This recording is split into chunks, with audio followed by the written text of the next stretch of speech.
We're back. For the 5th week of tournaments. This week we're talking about Sports events. the sports world. Kind of interesting.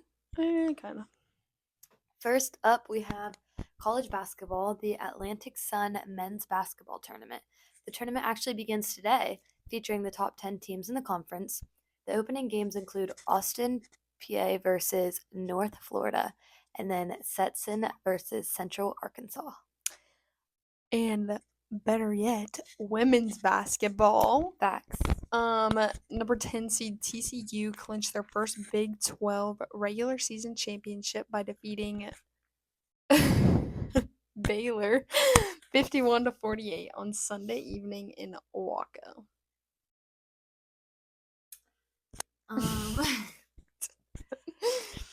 There's a hot new duo in men's basketball in the NBA. LeBron James and Luka, I don't know how to say his last name, have helped the Los Angeles Lakers become one of the hottest teams coming up out of the All-Star break. On Sunday night, the Lakers secured their 6th straight win with a 108-102 win over the Los Angeles Clippers, assuring the mini-series sweep. The NBA and NHL, 2 events. The Golden State Warriors are scheduled to play against the Charlotte Hornets and the New York Knicks over the next 2 days. And San Jose Sharks are playing the Maple Leafs on Monday. Okay. We're going to go to local events in Columbus, Ohio. The National Hockey League Stadium Series. The Columbus Blue Jackets will host their Detroit Red Wings at Ohio Stadium. That was yesterday. Oh. I actually went and watched the Blue Jackets, though. It was cool. They slammed each other into the wall. I did not, but I only like watching hockey when they fight each other. My sister says that. I think it's pretty cool. It's kind of like soccer, I guess, but with a stick. What about the Columbus Crew? The Crew is scheduled to play against LA on Tuesday for the Champions Cup. I think my cousin maybe. Which is also pretty exciting, I'd say. Pretty local. Crew games are lit. Never been to one. Love them. The Arnold Palmer Invitational is scheduled from March 6th to the 9th at Bay Hill Club and Lodge in Orlando, Florida. MLB opening day. The Major League Baseball's opening day is March 27th. With games at various venues. The next event for GNCC is Talladega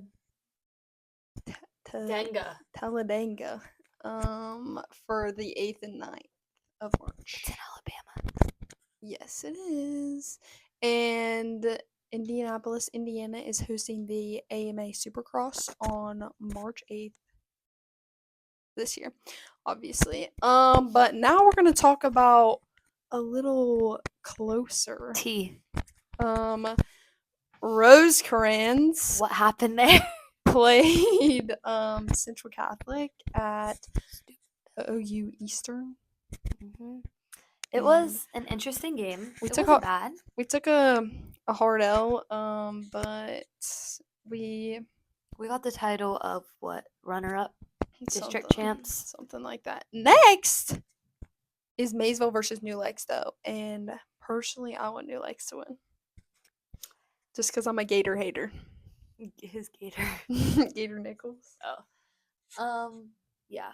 The game was good. They lost by, I think 15 to 20 points. We lost. Lots of fouls. The student section was kind of an L. We did not hype our school up that much. I think that's why we lost, honestly. That's what the boys would like to say.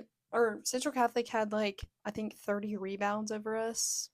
So, we need to work on our rebounding skills. I don't know much about basketball, but I do know you have to box out. I didn't see much of it. Take some lessons from Kinsley.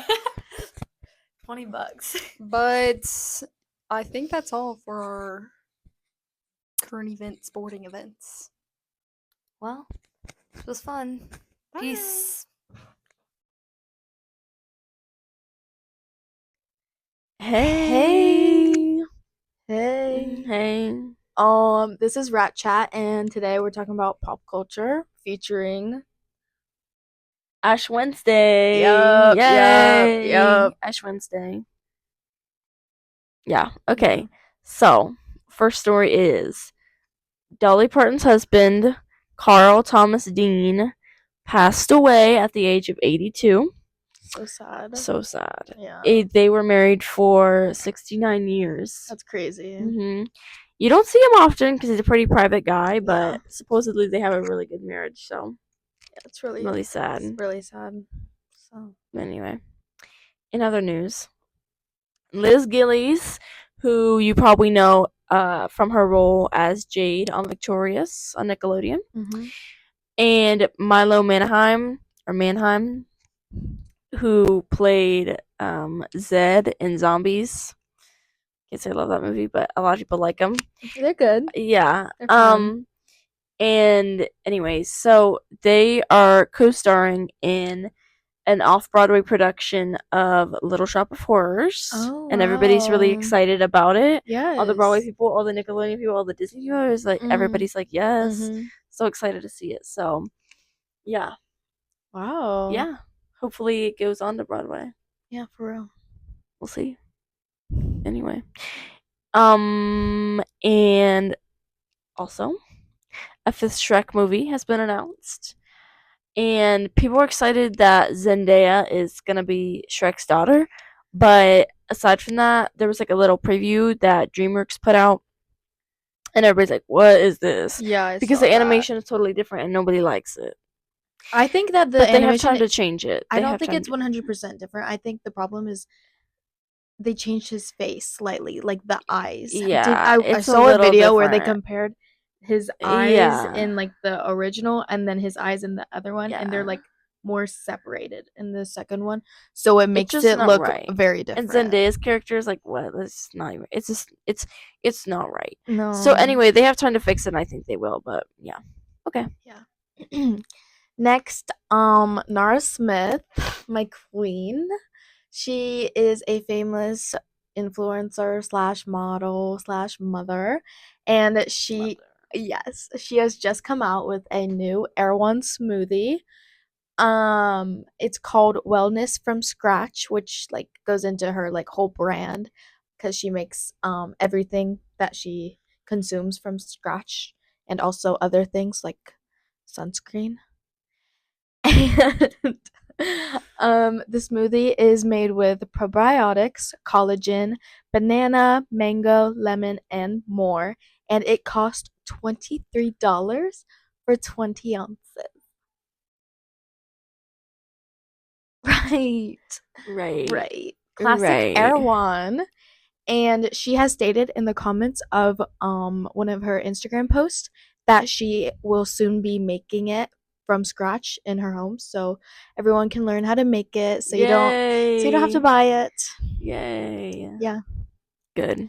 Next, Drake filed a legal petition in November alleging that the iHeartMedia had received illegal payments from Universal Music Group to boost radio airplay for Not Like Us. And in a court document filed last Thursday, attorneys for Drake said that the rapper and iHeartMedia had reached an amicable resolution of the dispute. So they settled, but they will not say anything else about it. Crazy. Yeah, I know. Isn't that like insane? Yeah. And next, Blake Lively and Justin Baldoni will head to trial in 2026. 2026? After refusing to settle their disagreement outside of court for the past however many months. And Taylor Swift, who has been besties with Blake Lively since 2015, continues to stay silent.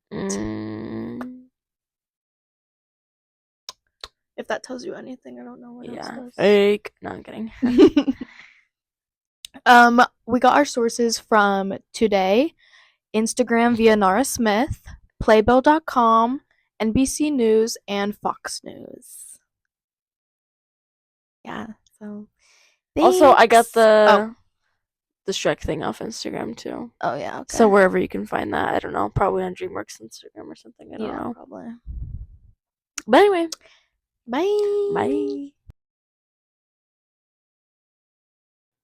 Hi, I'm Charlie, I'm Evan, and I'll be talking about Team Trees and Team Seas. and I will be talking about the big charities in the world. So Team Trees is a non-profit fundraiser that planted 20 million trees in 2020. And right now they've planted over 24 million trees. And they're a group that plants one tree for every dollar they receive. It was created by the YouTubers Mr. Beast and Mark Rober, and many other YouTubers has helped make this fundraiser. Another thing they've made is a group called Team Seas, and they made a global campaign to raise $30 million to remove 30 million pounds of trash and plastic from our oceans, rivers, and beaches. It's also the second wave of the largest creator-led fundraising campaign to ever hit the internet.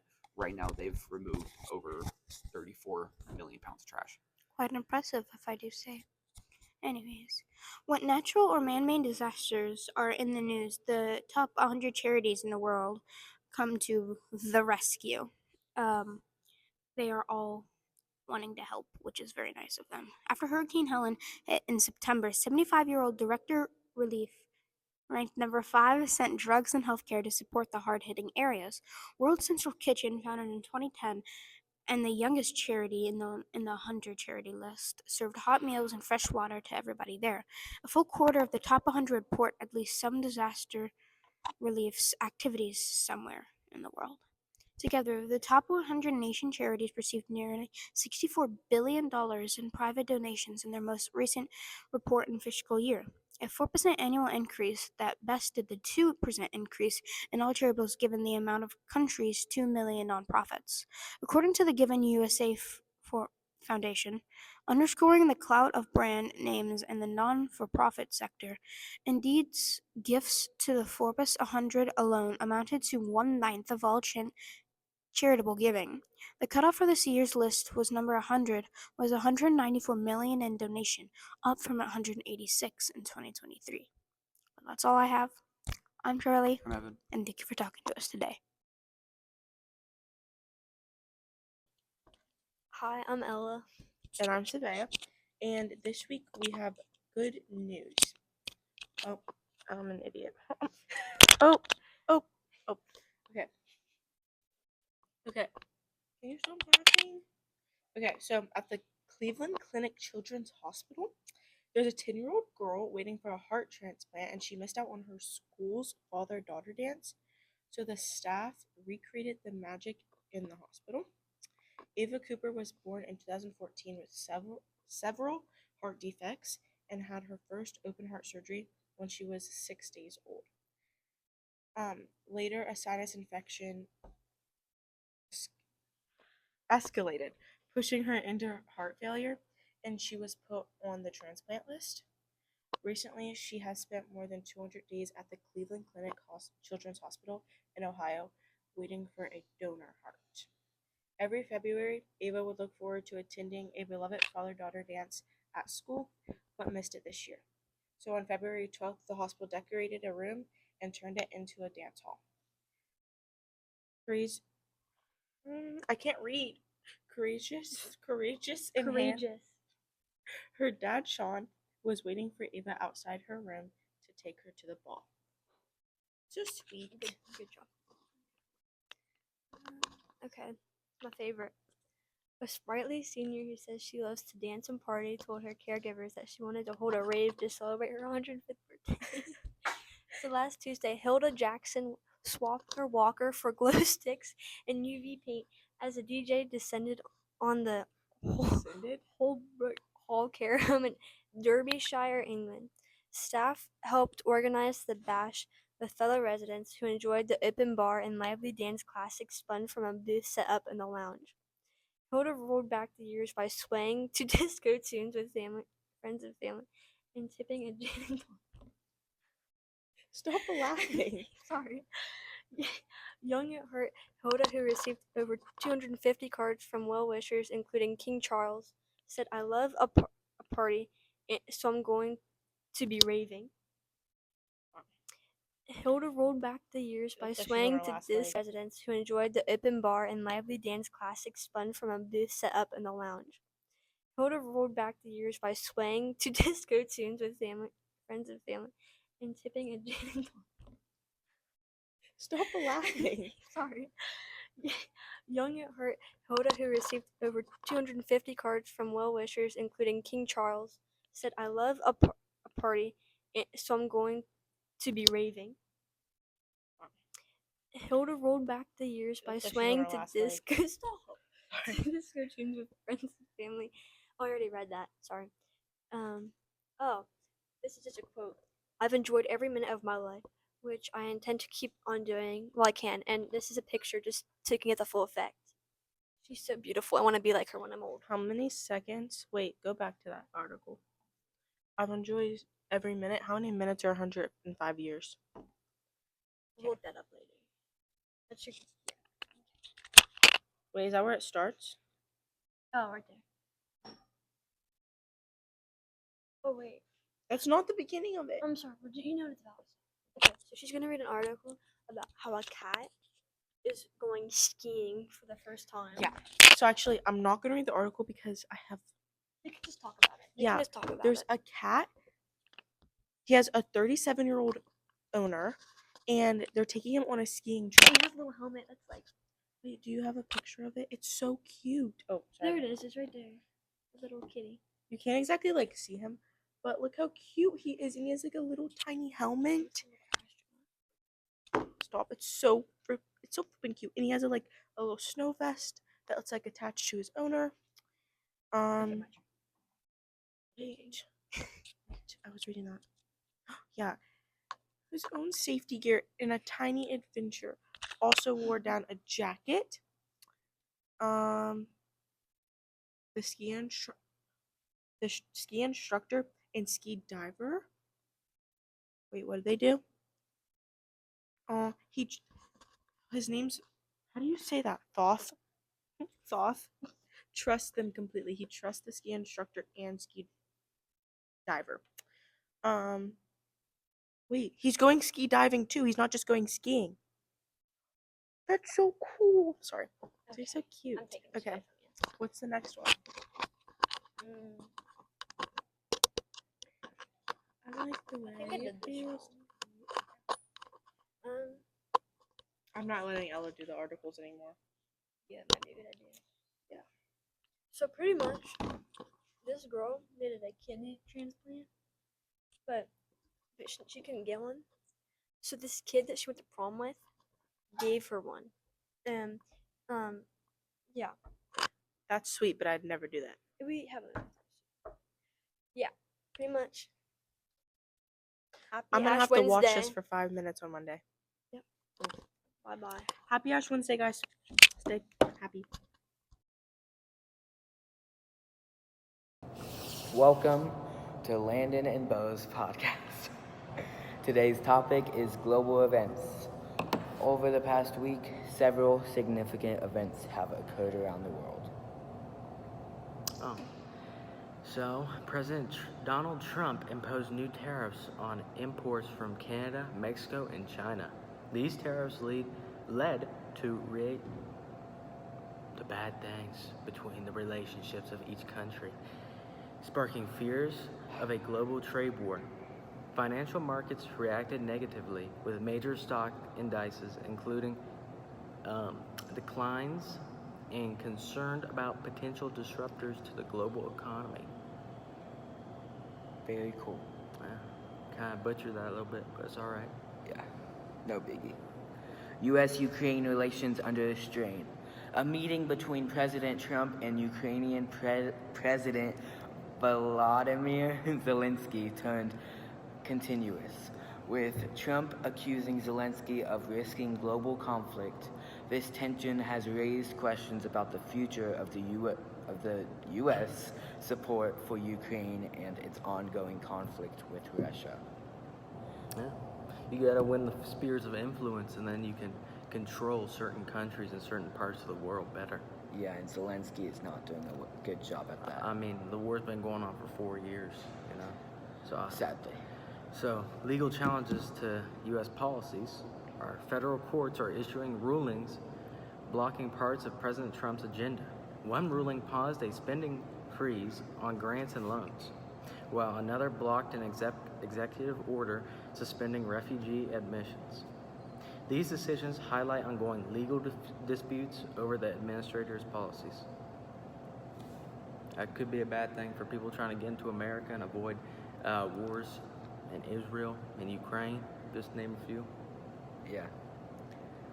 Middle East developments. Hamas agreed to return the bodies of 4 Israel hostages without a formal handover ceremony.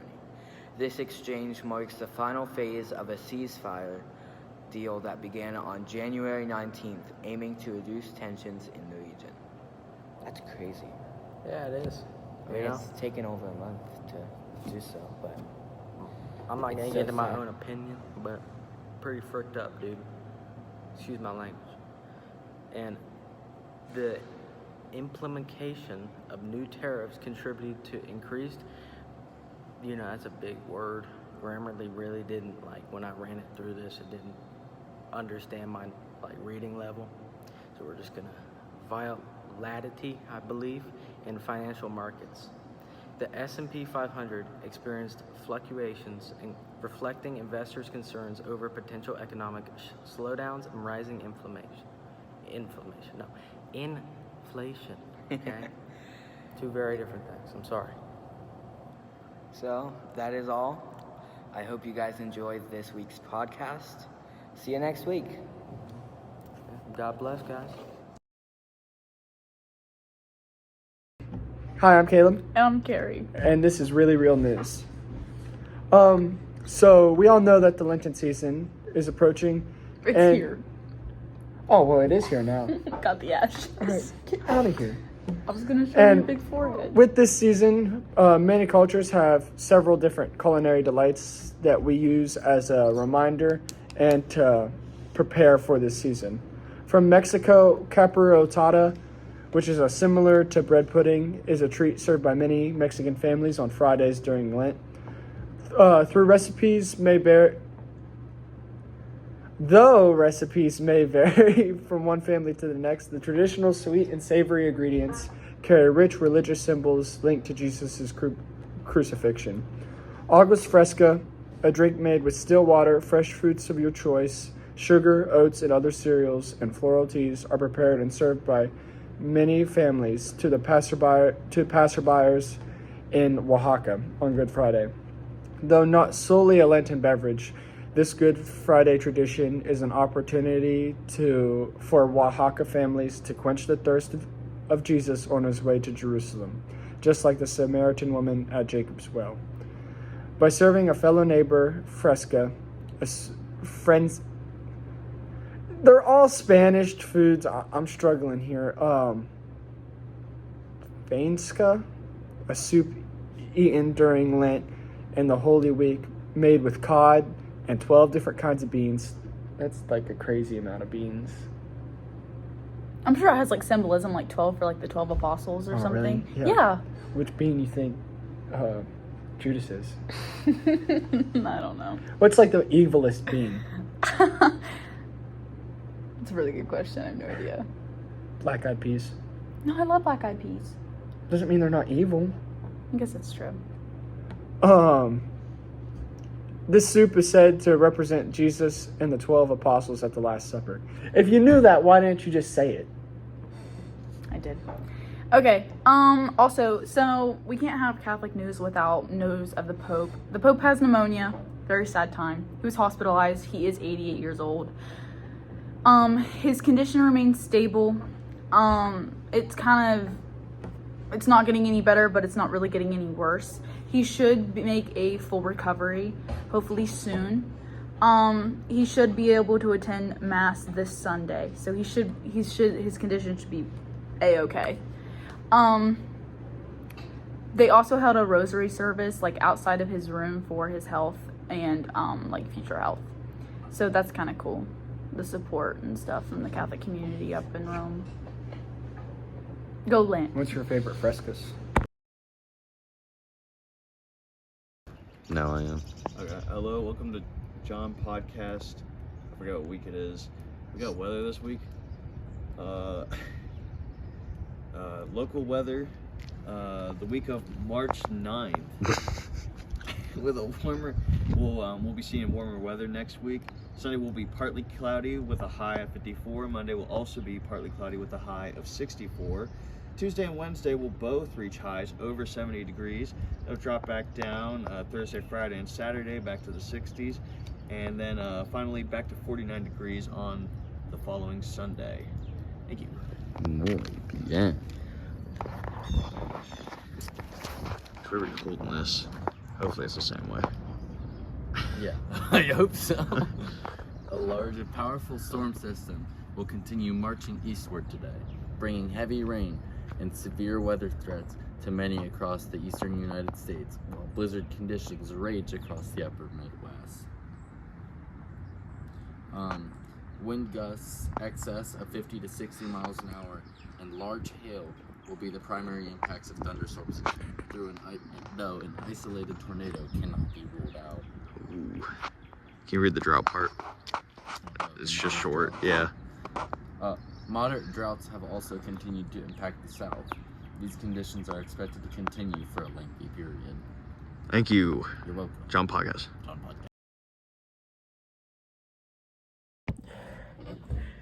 Hello, this is Leanne and Chris. And Hello. This week we had national government, right? Mhm. Yeah. A lot happened this week, so buckle up. So Volodymyr Zelensky said that he was ready to work under Donald Trump's strong leadership to achieve a lasting peace days after their explosive Oval Office meeting. The Ukrainian president described the White House shutdown as regrettable in a lengthy social media post in the wake of the U.S. announcing a pause in military aid to Kyiv. Zelensky said it was time to make things right after Trump had accused him of not being ready to come to the negotiating table. In his social media post, Zelensky said Friday's meeting did not go the way it was supposed to be, adding, "It is regrettable that it happened this way," he wrote. "It is time to make things right. We would like future cooperation and communication to be constructive." He also reiterated that Ukraine was ready to sign a materials deal with the U.S. after the failure to do so at the Washington meeting. Ukraine woke to the news on Tuesday and said that the U.S. was pausing and reviewing its military aid to the country after a breakdown in diplomacy last week. President Donald Trump made many claims about the economy, climate, immigration, and more in his Tuesday speech to a joint session in Congress. In his speech, just under 1 hour and 40 minutes, Trump also made many claims about his predecessor, Joe Biden. After a fire hose of the first 6 weeks back in the White House, President Trump made an address at a joint session of Congress Tuesday night. Coming in at just under 100 minutes, it was the longest speech in modern history. And it saw a Democratic member of Congress be kicked out. Several other Democrats walked out at various points, and the Republican Party firmly and enthusiastically backed their president. Here are some takeaways from his Congress thing. Trump proclaimed that America was back at the beginning of his speech. It was ironically a line also delivered by Joe Biden at the beginning of the Democrats' term in the office following Trump's first 4 years. The echo underscores that the country is deeply divided about what its values should be, about what America is and means where it should go going forward. Americans are about split on the direction Trump is moving in the country, the poll found. But this was not a speech that sought to reach across the aisle and expand those numbers. Quite the opposite. Trump focused on the anti-trans culture war, the targeting of pro-diversity programs, his efforts to make English the official language of the country, and changing the name of North America's highest point back to Mount McKinley. The Alaska peak was renamed Denali, which means high or tall, during the Obama years to reflect the preference of most Alaskans. At the end of his speech, Just it's fine. Okay. Republican-led Congress, they were asked about what Trump's legislative focus may be in the next year, and they talked about more money for deportations, another round of major tax cuts, enhanced police protections, a new crime bill, mandating the death penalty for anyone who murders a police officer, and creating a Golden Dome missile defense system.